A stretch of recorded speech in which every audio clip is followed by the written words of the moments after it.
Little গোল্ডের জন্য অনেকে অনেক গিফট পাঠায়, তোমাদেরকে দুটো গিফট দেখাচ্ছি, তারপর বলছি কে দিয়েছে। এই দেখো এগুলো কি রয়েছে গো, বুঝতে পারছি না এগুলো কি রয়েছে। এগুলো মেবি স্পুন, ইউজ করার জন্য স্পুনটা প্যাকেটটা আমি খুলে তাহলে তোমাদেরকে দেখাই, তোমরা বুঝতে পারবে।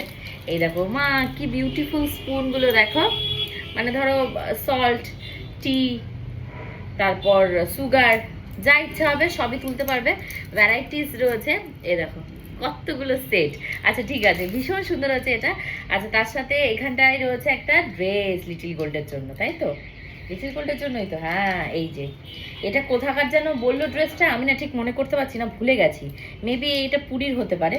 ড্রেসটা ভীষণই কিউট, লিটিল গোল্ডের এখন ঠিকঠাক হবে, লিটিল গোল্ডকে এখন পরিয়ে ফেলবো। এইবার দেখায় আরও একটা সুন্দর ড্রেস, একজনই পাঠিয়েছে।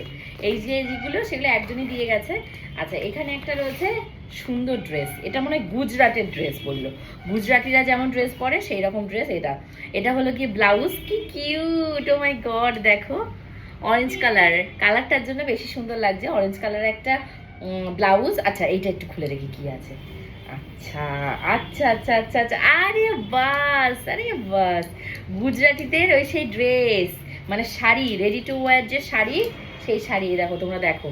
আমাদের এই সাইডে এই শাড়ি পাওয়া যাবে না, এই শাড়ি কিনতে গেলে ইয়েতে যেতে হবে, ওটাকে বলো অর্ডার দিয়ে কিনতে হবে। নাহলে গুজরাটের ওই সাইডে ভারতনাট্যমের ড্রেসগুলো যেমন হয় কাইন্ড অফ তাই। লিটিল গোল্ড যখন নাচানাচি করবে স্টেজে, তো আমি এরকম সুন্দর সুন্দর এই ড্রেসটা রেখে দেবো। লিটিল গোল্ড এখনই তো নাচতে পারছে, ভেবেছি একটা সুন্দর তাহলে নাচ তোলা হতো লিটিল গোল্ডকে, তাহলে এই ড্রেসটা পরে নাচতে পারবে। তোমরা আমাকে কমেন্ট করে বলো এইরকম টাইপের ড্রেস পরে, মানে এ ধরো ওড়না দিয়েই পরলো, মানে কি গানের সাথে নাচলে লিটিল গোল্ডকে ভালো লাগবে। আর এটা এমনিও একদিন না একদিন কোনো না কোনো অকেশনে ওকে পরাবো, যদিও আমরা মারাঠি নই, কিন্তু এরকম একটা ড্রেস পরলে সবাই তাকিয়ে দেখবে যে কি পরেছে বেবিটা। তো খুব ভালো হয়েছে। এবার বলা যেই মানে বলি কে দিয়েছে, এটা দিয়েছে সম্পাদি। সম্পাদি হলো আমাদের ফ্যামিলি ফ্রেন্ড, সেই দিয়েছে, ভীষণ ভালো লেগেছে। সম্পাদি মানে একদম ঘরের সামনে এসেছিল, আমি যেদিনকে তিলোত্তমাতে গেছিলাম সেই দিনকে উনি এসেছিল। তো উনি এসে আমাকে মানে পাইনি ফোনে কোনোভাবে, দেখি গেটের ফাঁকা থেকে এটাকে ঢুকিয়ে রেখে দিয়ে গেছে। তো সম্পাদিকে অনেক অনেক থ্যাংক ইউ। ভিডিওটা তো সম্পাদি নিশ্চয়ই দেখবে, আর ফোন করে সম্পাদিকে অবশ্যই থ্যাংক ইউ বলবো। তোমাদের কেমন লাগলো গিফটগুলো অবশ্যই কিন্তু কমেন্ট করে জানিও।